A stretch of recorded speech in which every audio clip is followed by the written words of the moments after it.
সুপ্রভাত সবাইকে। কেমন আছো সবাই? আশা করছি সবাই ভালো আছো, আর আমরাও বেশ ভালো আছি। নতুন দিনের নতুন আরেকটা ব্লগে আবারও তোমাদেরকে স্বাগত জানাই। আশা করছি যে যেখান থেকে আমার ব্লগটি দেখছো একটা লাইক দিয়ে সম্পূর্ণ ভিডিওটা দেখবে। আর যারা এখনও আমার পরিবারে আসোনি তাদেরকে একটা অনুরোধ আমার পরিবারে আসার জন্য এবং আমাকে একটু সাপোর্ট করার জন্য। তো দেখো, সকাল সকাল চা খাওয়ার পর মিঠির বায়না হয়েছে যে সে ম্যাগি খাবে।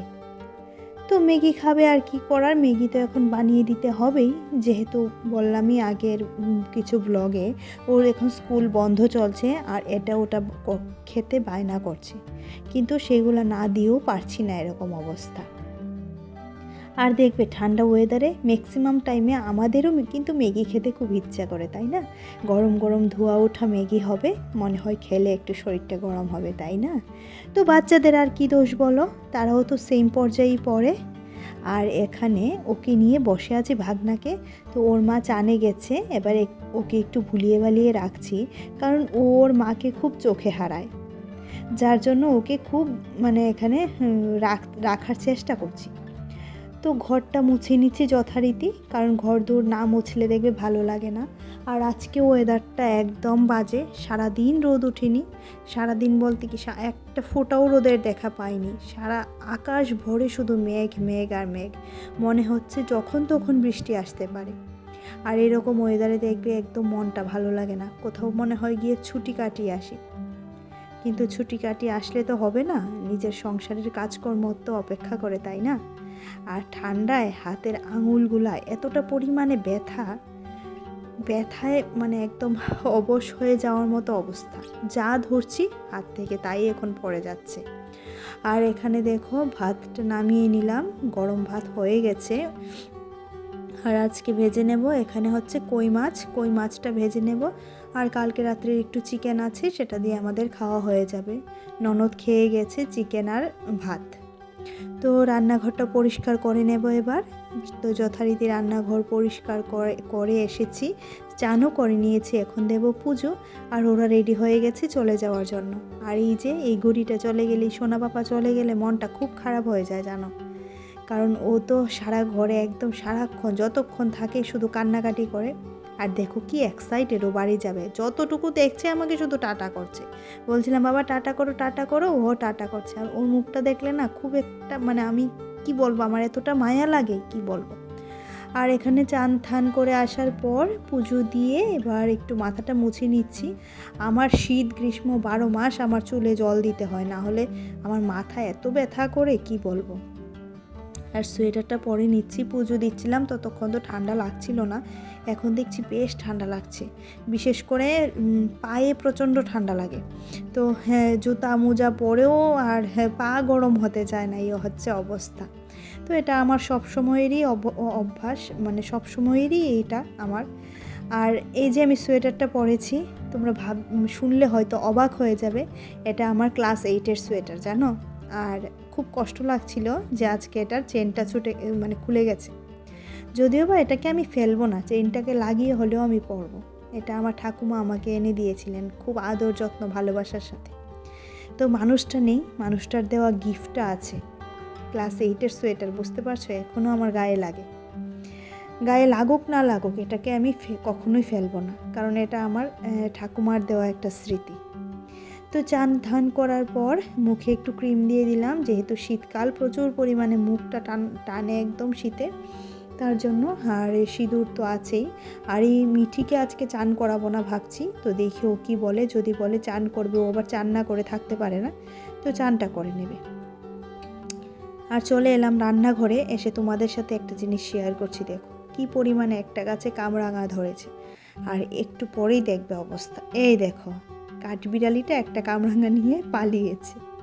তো এটা দেখে জানালাটা বন্ধ করে দিলাম, কারণ প্রচুর হাওয়া আসছিল, এতটা হাওয়া নেওয়া যাচ্ছে না আজকে, এতটা হাওয়া। ঠান্ডা থেকেও হাওয়াটা মনে হচ্ছে একটু বেশি। তো কই মাছটা ভেজে নিলাম, আর এখানে চিকেনটাও গরম করে নিলাম।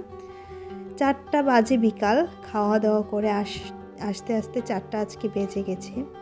আর এখানে ছাদে চলে এলাম নিত্যদিনের কাজগুলা করতে। সেগুলোর মধ্যে একটা হচ্ছে এদেরকে জল দেওয়া। প্রত্যেক দিন এখন দিতে হয় না, 2 দিন পর পর দিলেও হয়, তার জন্য চলে এলাম ছাদে। আর দেখো জলটা ভরে নিচ্ছি। আর এখানে পাহাড় নিয়ে বসেছি জামা কাপড়ের, এখানে কালকের আছে, তার আগের দিনের কিছু আছে, আর আজকেরগুলা তো অবস্থা বলে লাভ নেই, এখনও জল পড়ছে। শুকাবে কি না সেটাও জানি না, কয়দিনে শুকায় তারও কোনো ঠিক ঠিকানা নেই। তো এখানে কাপড়গুলো যথারীতি ভাঁজ করে নিচ্ছি। সঙ্গে সঙ্গে যদি ভাঁজ করে নেওয়া যায় তাহলে প্রবলেমটা একটু মানে চাপটা একটু কম থাকে। কোনো মানে একদম যে সকাল সকাল ঘুম থেকে উঠে এগুলা ভাঁজ করতে হবে, পাহাড় নিয়ে বসবো, তাও তো 2 দিন ভাঁজ করিনি।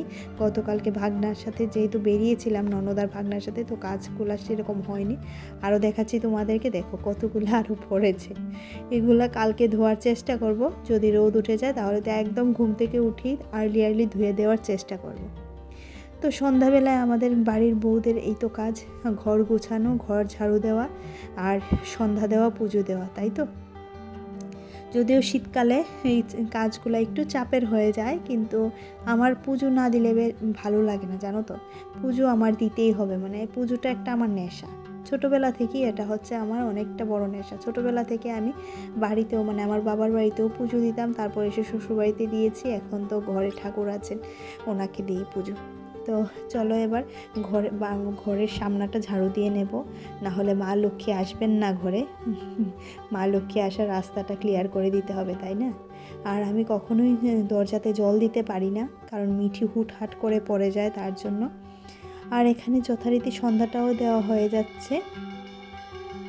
সন্ধ্যাটা দেওয়ার পর কাসর বাজিয়ে, শঙ্খ বাজিয়ে সন্ধ্যাটা দেওয়ার পর গোপাল সোনাকে পুজোও দিয়ে দেব। আর গোপাল সোনা দেখো কত ঠান্ডা লেগেছে, আজকে অ্যাকচুয়ালি অনেকটা ঠান্ডা। তো গোপাল সোনাকে কোনো দিক থেকে আর ঠান্ডা লাগতে দিইনি, ড্রেস পরিয়ে বসিয়ে রেখেছি। আর এখানে শাঁখ বাজিয়ে, কাসর বাজিয়ে সন্ধ্যাটা আমার দেওয়া হয়ে গেছে। তো এখানে ধূপ ধুনাগুলোও দেখিয়ে দেব, ধুনাগুলোও সারা ঘরে দেখিয়ে দেব, তাহলে দেখবে অনেক পজিটিভ এনার্জি তোমার ঘরে চারিদিকে ছড়িয়ে পড়ে, তাই না। আর এখানে পুজোও দেওয়া মানে ভোগ আমার নিবেদন করা হয়ে গেছে ঠাকুরের কাছে। আমি তো গোপাল সোনাকে দিনে 3 বার পুজো দেওয়ার চেষ্টা করি, মানে সারা দিনে 2 বার আর সন্ধ্যার সময় 1 বার। এইটুকু ভক্তি মনে যতটুকু পারি ততটুকুই করার চেষ্টা করি, আর ভগবান আমাকে যতটুকু করার সামর্থ্য দিয়েছে ততটুকুই করি। কারণ ভগবান যদি না দিতেন তাহলে হয়তো বা আমি পারতাম না ভগবানের সেবা করতে। উনি এসেছেন, তার জন্যই ওনার সেবা আমি করতে পারছি। আর আমি খুব ভাগ্যবান যে ভাগ্যবতী যে ওনার সেবা করার সুযোগটুকু পেয়েছি। তো এখানে পুজো দিয়ে গোপাল সোনাকে ঘুম পাড়িয়ে চা নিতে চলে আসলাম। এতক্ষণ ধরে যারা আমার ভিডিওটা দেখছিলে তাদেরকে অসংখ্য ধন্যবাদ। আর যারা প্রতিদিন আমার ভিডিও দেখো তাদেরকেও অসংখ্য ধন্যবাদ। আর যারা এখনও আমার চ্যানেলটিকে সাবস্ক্রাইব করোনি, প্লিজ সাবস্ক্রাইব করে পাশে থাকা বেল আইকনটাও ক্লিক করে দিও, যাতে করে আমি যখনই কোনো ভিডিও আপলোড করব নোটিফিকেশনটা তোমরা পেয়ে যাবে। তো আজকের মতো ভিডিওটা এইটুকুই। সবাই ভালো রেখো, সবাইকে ভালো রেখো, সবাই ভালো থেকো, আর নিজেকে খুব ভালো রাখার চেষ্টা করো। Tata, bye bye, good night.